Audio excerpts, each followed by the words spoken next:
Back down to Atlanta. And earlier in the week, I did a video talking about the YSL trial and what was going on with that.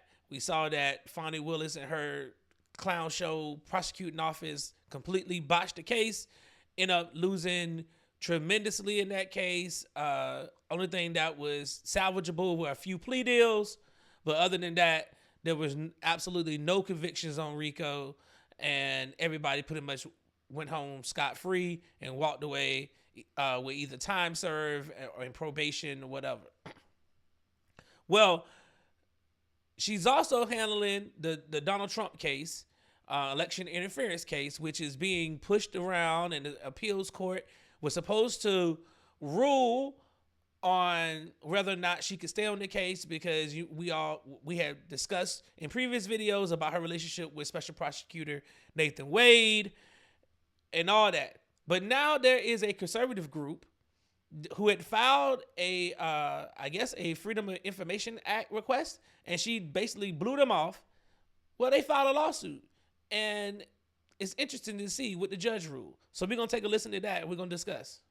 Decision tied to the Georgia indictment of President-elect Donald Trump. Fulton County District Attorney Fani Willis must turn over documents to a conservative nonprofit. Well, the group sued Willis, claiming she ignored their request for her communication with federal investigators. Political reporter Doug Reardon is live outside the Fulton County Courthouse for us.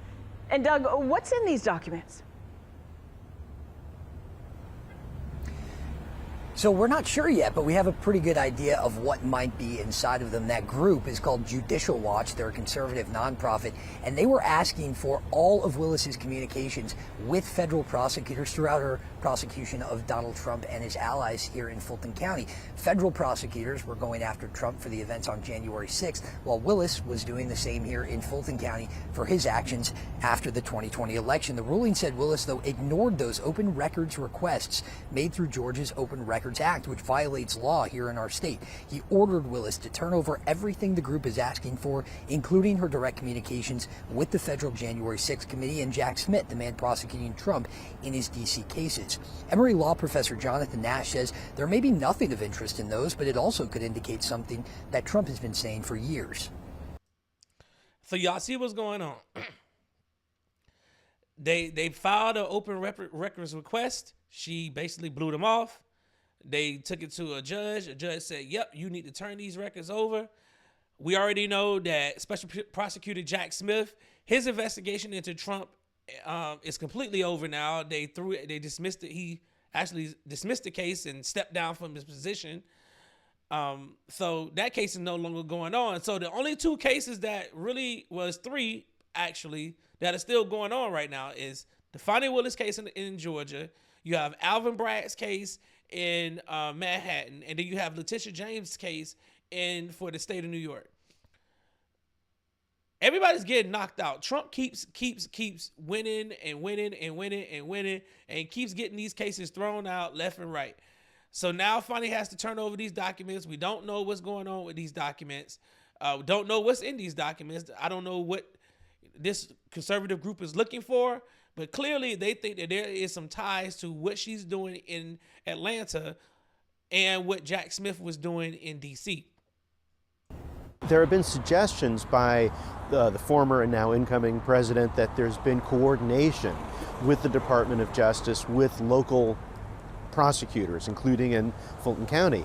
What would be interesting, if it's there, is some evidence of coordination. So that's what it is. So they're looking to see if there's anything in there that might be coordinated, to see that they were working in cahoots together. Okay, the federal prosecutors working with the state prosecutors to try to bring these charges up and try to bring as many as they can to make him a felon and all this stuff. And basically, what Trump was saying was, it seemed like it was a political witch hunt. Georgia was one of those states that was a battleground state. It was a prize that the Democrats were trying to win. Trump just won that. He lost it in 2020. So they're trying to tie this to the election and say, they were trying to get him disqualified, trying to get him off of the ballot down in Georgia by doing these trumped up charges, pun intended, so that way he would not be eligible to run for president. That's pretty much what I get from all of this. So, but who knows? Y'all let me know what y'all think about that. I think that's what they're trying to go after. And I'm gonna keep you all informed and abreast as news comes out of this. Like I said, the appeal judges are trying to rule on whether Fani can stay on the case. I don't even think this case is ever gonna make it to trial. I think it's gonna get thrown out, and that's what I think. Y'all let me know what y'all think.